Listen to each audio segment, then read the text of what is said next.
Right. Well, thank you.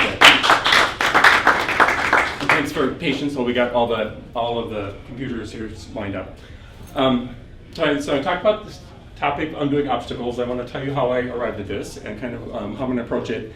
So first, my job, like what I was describing, is I focus on University of Iowa's student assessment of student learning experience and accreditation and parts of the strategic plan. But really, what it all adds up to is I'm assessing how well the university lives up to its mission with respect to learning, and that's kind of where my job lines up. It's kind of the other duties as assigned part, because if anything comes up along those lines, it comes to my office.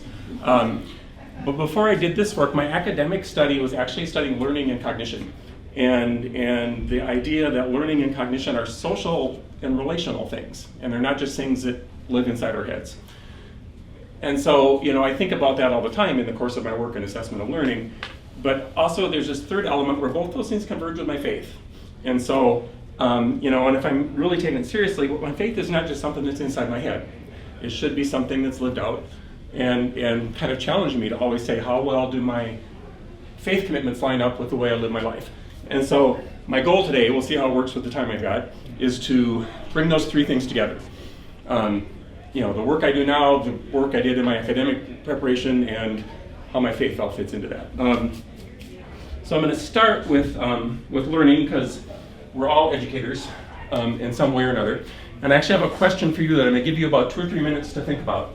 And I'll read it to you because you're going to miss some important words. But I want you to think back over your lifetime as a learner, however far back you want to go, and about one learning experience that stands out in your memory that was particularly meaningful or powerful. But just pause there, think about that. And what comes to your mind? You think, what's one experience that really stands out in my memory about my learning? And then I want you to reflect, I wonder why that one stands out. Why does that memory stand out to me? And then after about half a minute, just pair up with someone next to you and share what you've been thinking of. But think first, no more than half a minute, and then pair up and think, why would you pick that thing as memorable or meaningful? Although one thing I think I could say at this point is, we could just let you all tell each other your stories and you would leave today feeling like you had a good meeting. Because, we all have a lot of stories to tell, and we've had profound learning experiences, and think about where they came from. I would actually love to ask you some of your stories, but I'm not going to, because I've actually asked many other people this question, and I've read the responses of 2,400 University of Iowa students to this question. and just hear kind of the examples of some of the things that they said, and then see how that resonates with you. But here's a student who said, what was a memorable learning experience? Learning to think critically by incorporating all of their class reading materials from other classes.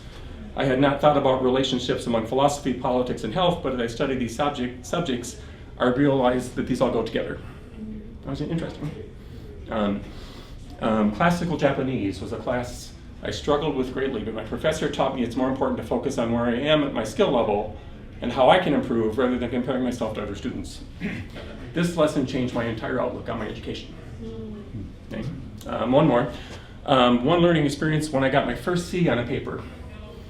And I learned about the fact that I've been looking at things one-dimensionally my entire life. And in order to fulfill my college's expectations, I have to think more broadly. We read hundreds and hundreds of these, and these are not rare. These are just the kind of stories students tell about what kind of learning was really meaningful to them. And they're kinds of things that, the little bit I could hear, they're things we talk about, that it's things where you had a chance to connect the dots in ways that maybe you hadn't before, or things where something that didn't make sense to you before, you became able to some prior thinking. But this project, this In Their Own Words project, is on my website. I'd love to share it with you sometime. But this is the way students talk about their learning. I think the way we can resonate with many of those things. Another kind of thing that comes up are the kinds of things where it's not so much the thinking is changing or I'm integrating my thinking, it's I'm able to do things that I couldn't do before. And whether by following an example or trial and error feedback, I'll tell you a story of a computer science professor that I once worked with, and he was teaching robotics class. And in the class, they had been spending the whole term programming the robots. And so this was the time to demonstrate them. And so he was going to start out by demonstrating his first. And he came over to his robot to show the whole class what he'd done, and it wouldn't start. And he was just mortified, and he spent about half the class time kind of walking around the robot in front of the room and saying, well, maybe it's this, no, it can't be that, because I already did this, so it must not be this thing. And after about half the class, it started. He was telling me this story because he just thought he lost all his credibility. How would his students really take him seriously if he just failed like that in front of them? And then he was telling me he got his course ratings at the end of the term, and what students said, oh, the best day of class was the day the robot didn't work. Because our robots never worked the first time, and it was great to see how an experienced programmer troubleshoots a broken robot. And that, oh, isn't that interesting? The thing they learned, like he thought they needed to see a working robot, but they didn't know what to do with a broken one. So I thought that's very interesting in how we think about learning, is it's more than just hearing something and remembering it so that you can repeat it later. And it's worth thinking about it because I sort of think that's unreflectively how we think about it. Because we think about learning in classes and lectures, and what we know is that learning is, well, there's a guy named Paulo Freire, Brazilian educator, who coined the term banking education. And you're thinking of a model where, like, think of a bank. You have knowledge. I, as a learned person, have something. I deposit it in your head. And the way that I know you learned it is I can withdraw it later and it's still intact. And he said, that's how much of what we do with traditional education. He said, but education is more than banking. It's this integration, it's connecting dots, it's giving people the voice to speak for themselves rather than just repeat back what you've been told. So he would challenge us to say that learning isn't just inside your head. And it's this social and relational experience that really, we all know. We've been there. Okay? Things that are like these words, like keyword, like experiential and integrative, which means you also think of it maybe as formational. We like to think of it as informational, and there are really informational parts because we've all heard great lectures and maybe even great sermons, great podcasts, but the formational part comes through this integrative and experiential kinds of learning as we go. So think about this. So first thing, learning is not just in your head, it's formational, changing how you think about who you are because of that. Because what I would say it leads to, I'm sorry if I lose my spot on my notes, I'm trying to regain some lost time from the tech problem. So, because learning is affected by how you see yourself. And in fact, learning changes how you see yourself. And really affected by who you think you are when you come into a situation. And to make this as concrete as possible, I'll give you an example, because it's University of Iowa, we're kind of selective about who comes here to some extent. Imagine having a whole lot of students who are used to seeing themselves in the top 10% of the class. Okay? And that's just kind of who they are, because that's who they've been through high school, and that's how they came here, because they were at the top of their class. And then they will come here, and 100 of them will take a class together. 90% of them are going to have an identity crisis. Because they're going to have to realize in this new setting they're in, they won't all be in the top 10% of the class.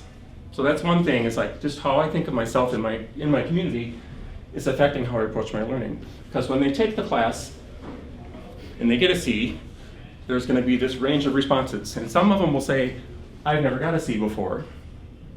I probably have to rethink how I'm studying for this class.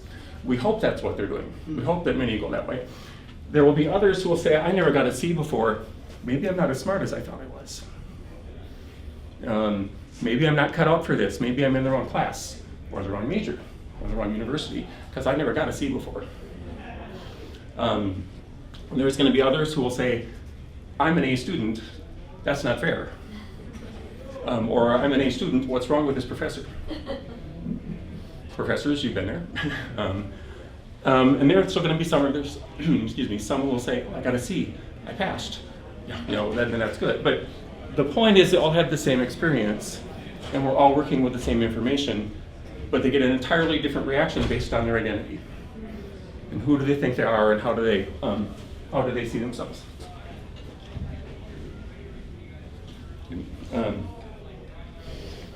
Okay. So one part of identity that's very important to think about is the mindset you come to it. And the examples I gave you just now, thinking of a person who said, I've never got a C before, I need to learn something different. Well, it's kind of thinking, I can grow from this. That doesn't define who I am. I can do better. There's others who come with a mindset to say, maybe I'm not going to be able to do this. I guess I'm just going to have to change my plans.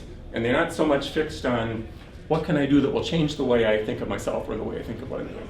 And so we want to do, one way to think about identity is to want to change the mindset that people see themselves as, my ability to be a learner is not something that's just in my DNA, and I'm either good at it or I'm bad at it, and some are better and some are worse. It's something where I can learn what good learners do and follow that example and follow it. And we want to say that by working in that area of identity, we're helping people think about how they can grow and how they can learn more effectively. Let's see. Actually, if some of you know UI professor, psychological brain sciences, Sean Becerra, he actually, around the country, people are really paying attention to Sean's work because he's developing ways to approach developing mindset and ways that help students think differently about their experience so that they approach it as people who can grow through the struggles rather than sort of redefine and say, maybe I'm not college material after all. So we have work on this going on right here on campus. Let's see, another, and so far my examples have been things about students getting started in college and whether or not they would stay and how they would, how they'd think about their work. This also comes into students throughout their career, and there's a really interesting study called Talking About Leaving. It was first done in the 90s, recently repeated, where they went around to, the researchers went around to 10 or 11 different large universities around the country, actually large and small, public and private, and they talked to students who had once been science majors. And they said, well, why did you leave the sciences? And it was interesting because I think the way we often think about it is, oh, science is hard. Students want to go to a major where they'll get better grades, maybe it's not so competitive, and sort of the myths we tell ourselves are things like that. Actually, what they found out is most of the students who left were better performing students, which was a surprise all by itself. It wasn't just the students who were trying to rescue their grade point. But when you asked them why they left, they said things like, well, I always wanted to be a scientist, but I think I'm too creative to be a scientist. And like the scientist who read that thought, that's an odd thing to say. Science requires a lot of creativity. Another one kind of example is, I used to love science when I studied it, but work has to be a good cause for me. I have to be able to help people. To which, again, many scientists would say, well, that's what we do all the time. But what these students were encountering was 2 years of prereqs in large lecture courses. And their taste of science was equations. Maybe at that time in the 90s, kind of a predetermined lab where the answers are already known and you're walking through the steps. And so their identity as someone who needs to be creative or needs to be helping people was causing them to leave a field because they just didn't see themselves there. That's not who I am. I don't want to just be doing problems and equations all the time. Now, we know there are good reasons for that, and there's a lot to discuss there, but from the point of view of an undergraduate who hasn't been a scientist as a professional, why would they see differently? They see what we showed them. But because of identity, they were making choices that greatly affected their learning. If you're accepting my premises, that learning is this integrative, relational process that's formational, that a lot of it is coming through how you see yourself in relation to your experience, then really we are getting to the point that learning and identity are social things. And it's really good to think about that because, again, it's very easy to default to say, well, that's just kind of a psychological state inside of me. But actually, we've got to see learning identity as social. Just for a moment, even like a minute, stop and think, have you ever been in a place where it felt like, I don't think I belong here? And what do you associate with that? Like, how would you arrive at that conclusion that I don't think I belong here?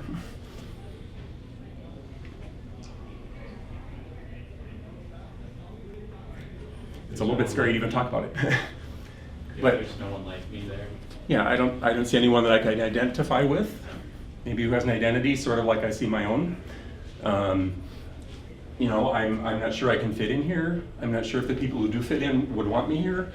And so we start to get this sense of identity and learning being affected by how do I see myself in relation to others that are around me.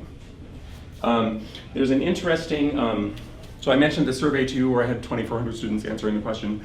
Another part of that survey was more like rating scale, just do you agree or disagree, to what extent? And it's an interesting pattern that says if students who are kind of would report that they're struggling and they feel like they are not satisfied with their experience, are also tend to be students who are more likely to say they don't ever see their professor outside of class and they don't study with friends and they don't know where to go if they need help. And there's just this whole pattern of all the items that are related to kind of feeling disconnected kind of go together. And now that's not a kind of study where we can put it out like experimentally and say we prove that. But there is a research group on campus in the College of Ed, if you know Nick Bowman and some of his colleagues. They've actually discovered, because now at the University of Iowa, if you're a student, to go into a meeting, into a residence hall to get your cafeteria, you swipe your ID card. And so we have all of this data about meal swipes.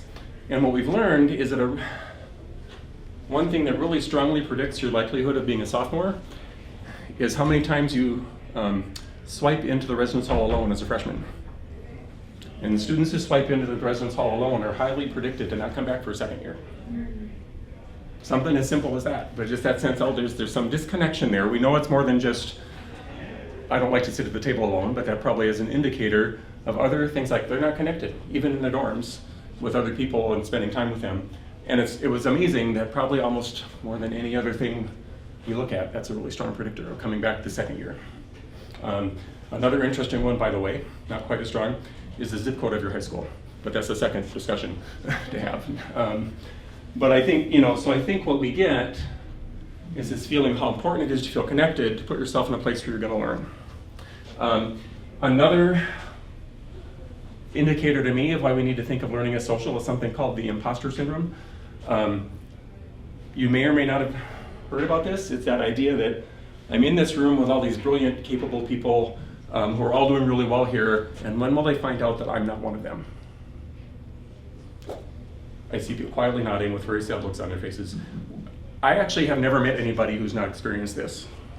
They don't always have a name for it, but that sense of, if I go in this room, well, these people, I'm sure they're all doing fine, but will they find out that I don't belong with them? And this can do a lot to affect, do you raise your hand in class? Do you go to see your professor? If you feel like you don't belong and you're just trying to make sure nobody else knows that, the last thing you want to do is admit what you don't know. The last thing you want to do is be public about a question and saying, I don't think I understand that, could you help me?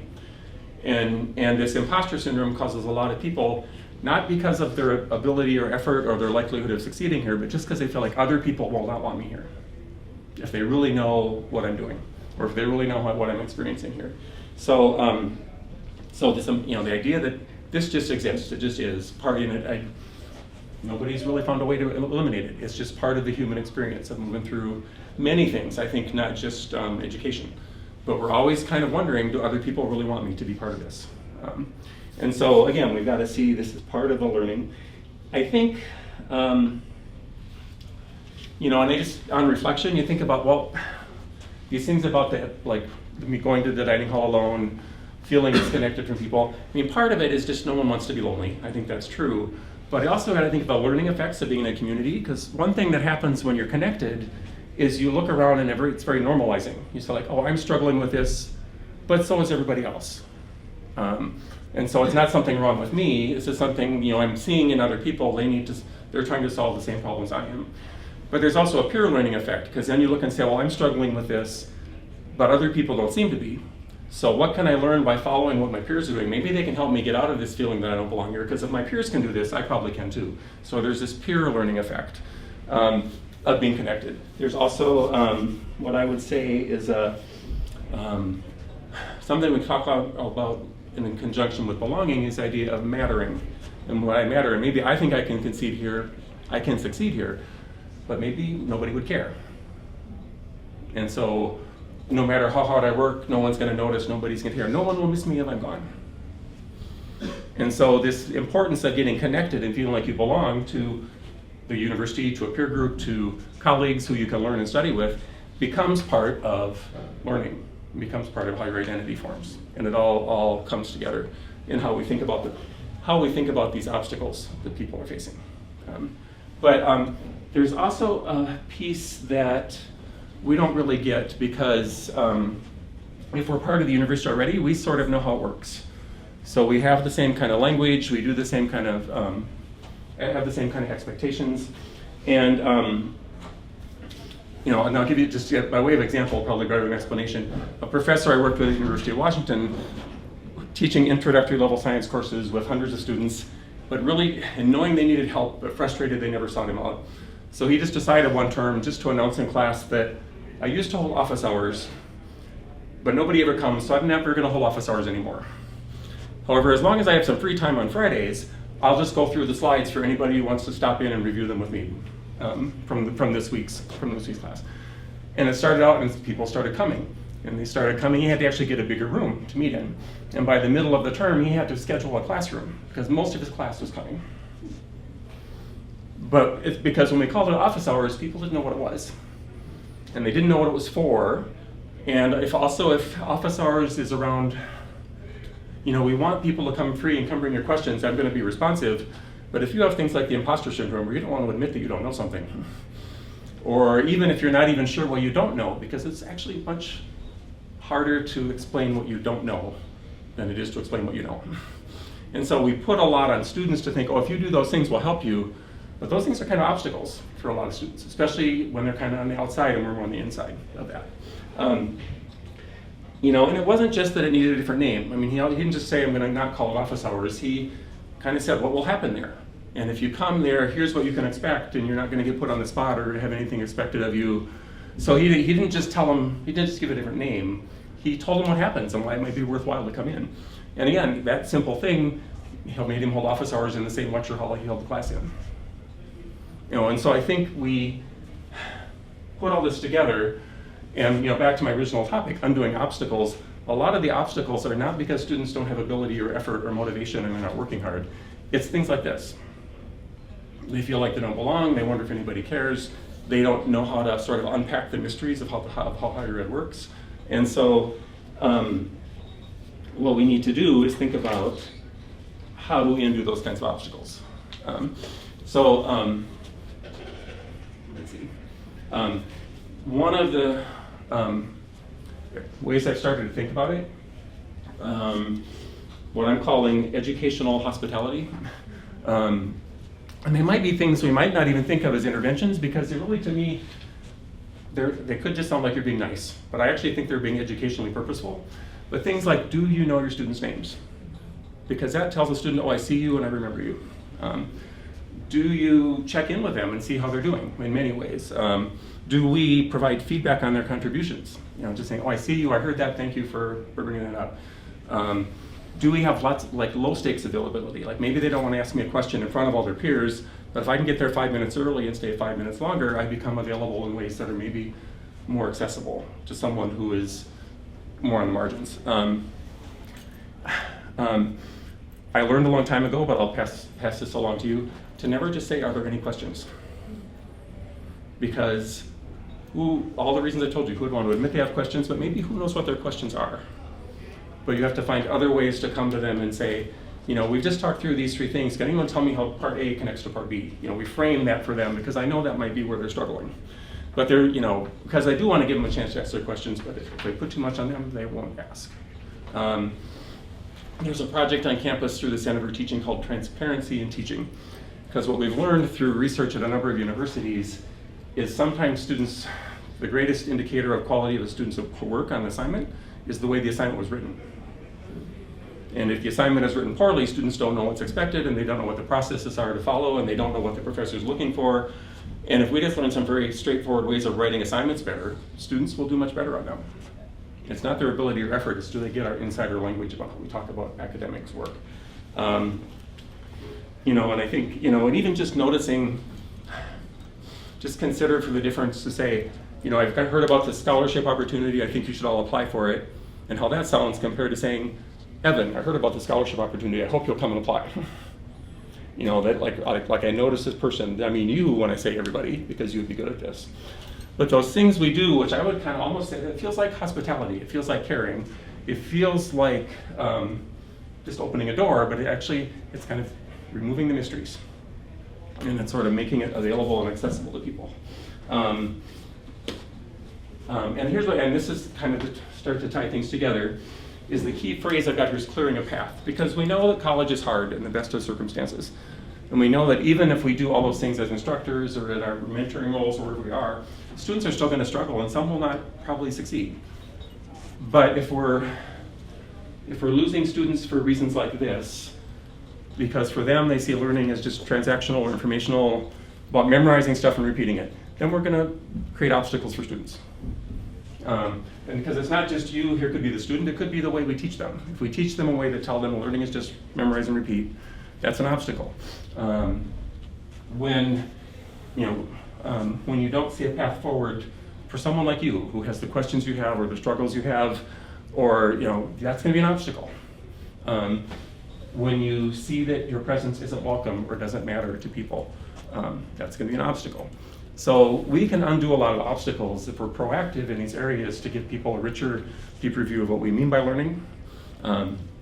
If we can make sure to say, yeah, and you belong here, and someone like you has a chance to succeed here. We notice people, we bring them in, then we're undoing the obstacles.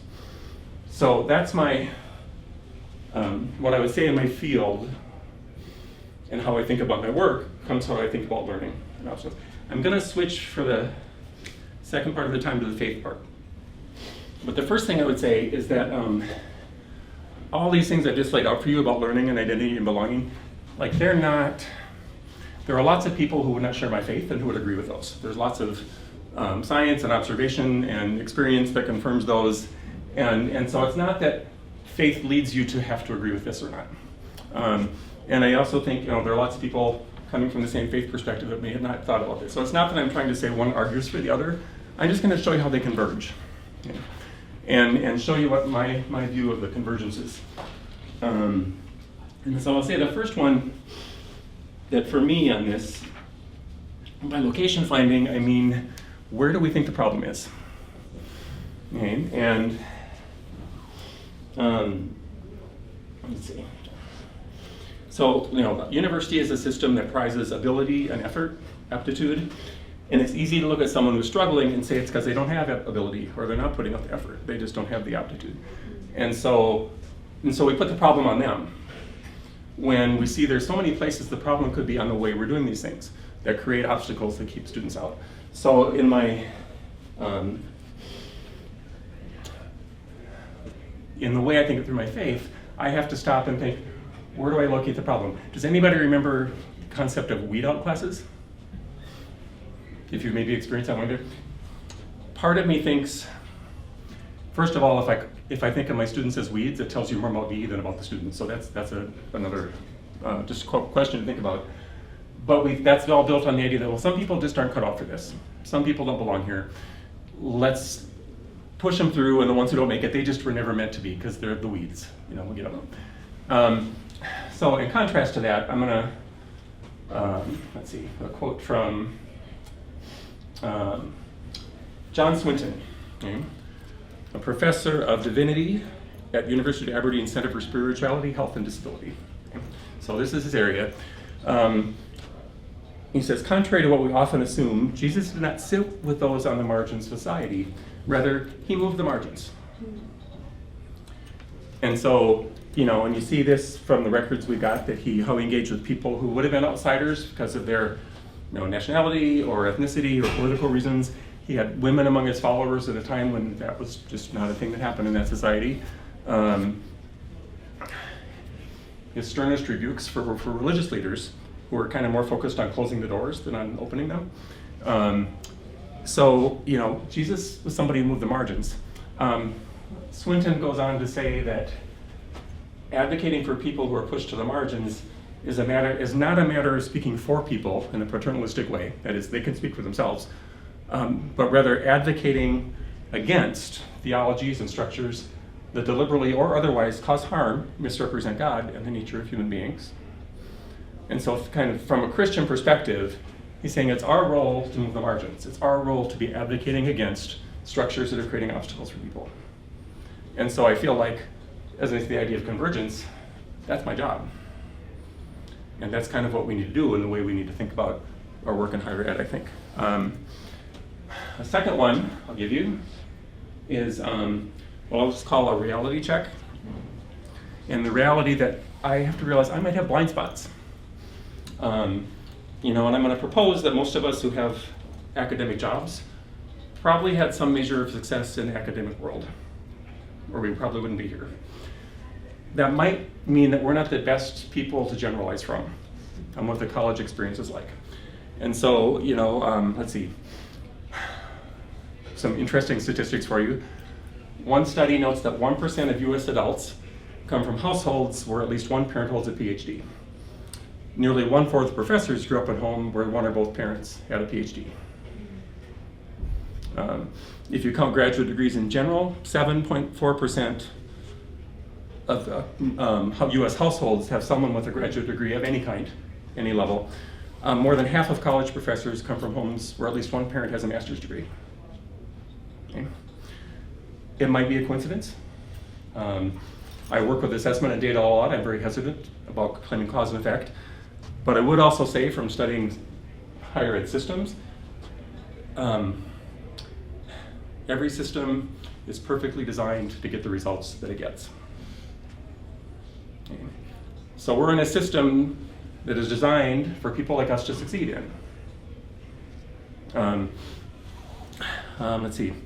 Stephen Brookfield, an educator at St. Thomas University in Minnesota, he said, the best learners often make the worst teachers. He says they're in a very real sense perceptually challenged because we cannot imagine what it's like to struggle with something that comes so naturally to us. And so, it's very easy to move through things just saying, well, everything looks okay because it looks okay to me. And as long as somebody's experience is like mine, they can succeed in the way I teach them. So I'm sort of a replicator more than an educator. If somebody's like me, they'll do fine with me. If somebody's coming from these other areas who are going to push to the margins more, then I have to ask, is it the same for them that it would have been for me? Whether it's willful blindness or just that kind of perceptual challenge, kind of the effects are the same. And so there's a social psychologist, I don't know if there are any social psychologists in the room, called it system justification bias. And it's the idea that if the system is working for me, it must be working. If I do okay in the system, it must be a good system. And so in another faith tradition, yet again, some people will call that generalizing from N of 1. It worked for me, it must work. It was good for me, it must be good for everyone. And so what I've got to look at are my blind spots. And I'm thinking here in my faith on the examples of Jesus, all the times he warned people of being ever seeing but never perceiving. All the time he challenged people to see things they didn't know about or care about or maybe didn't want to see. So I feel like for me as an educator, the challenge of Jesus is to not be sitting in a situation, seeing a situation right in front of me and not perceiving what makes it happen this way. So I have a theory. I think maybe one of the meanings when Jesus said he came to preach good news to the poor and recovery of sight to the blind, that maybe good news for the poor is recovery of sight to the blind. Because now we will see them. There's a whole chapter in the book of John on what it means to refuse to see something that's right before your eyes, because if you saw it, it would change your world. Chapter 9, if you want to look it up, the Gospel of John. So I think, I have the challenge for me as an educator is to be thinking about what is it that's right in front of me and I'm not seeing. And what do I have to do to see more? So I know what are the obstacles my students are really facing. Let's see, I'll give you one more, and I think we'll be on time.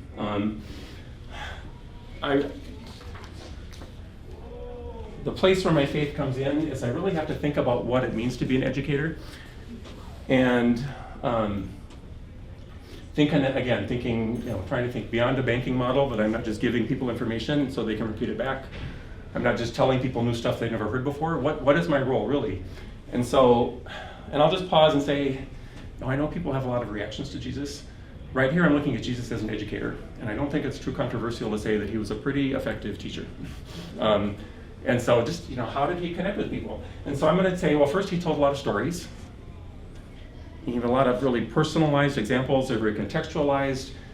He put lessons in terms that connected to life and experience.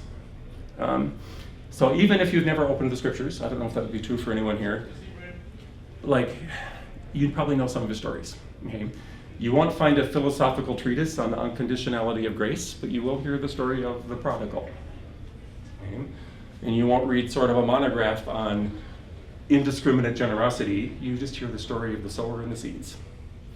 And he gave us these stories, and to me it connects back my faith, because one of the things we're trying to do on educating is helping people see themselves in the story. How are they connecting what I'm saying to them to their life and their experience? It's hard to listen to the story of the prodigal and not think, oh, I can relate to the younger child, or the older child, or the father, because just hearing the story invites me to put myself in the story. And so, as an educator, I'm sure going to be telling people things they've never heard before, but I've also got to be helping them see themselves in what I'm telling them. So that's one piece. I would say another thing that Jesus did is, instead of giving answers, he gave people a lot of questions. And I think much to the frustration, because lots of times it just sounds like they're saying, well, this be on the test. Like that's what people are saying when they come up to Jesus. But he asked questions like, what does it profit you to gain the whole world if it makes you soulless? Who of you by worrying can add a single hour to your life? There's another story of Jesus, pretty well known, the Good Samaritan. Answer the question. Do a quiz, anybody know? Who is my neighbor? Who was the man's neighbor? Why didn't you just tell him? Like, wouldn't it be more efficient just to give him the answer? And instead, he gave him questions, because learning is about connecting the dots. Learning is about seeing how you connect one part of one thing you've learned to another part of something you've learned. And so, sometimes we teach more with our questions than we do with our answers. And so I want to be somebody who's giving people better questions. Third one, and I'll ending on this part, is he extended a lot of invitations. And if you know some of the gospel stories, I can mention a few of them, but they would ask him questions, and he'd say, well, come and see. Or he'd say, come and follow me. Or he'd say, come, Peter, walk on the water. Come, Thomas, put your hand in my side. Invitation is a way to say, you're asking a good question. I think you belong here. But you're going to have to figure that out for yourself. You're going to have to connect the dots. You're going to have to come up with your answer to this question, not my answer to this question. And so he gave people a lot of invitations.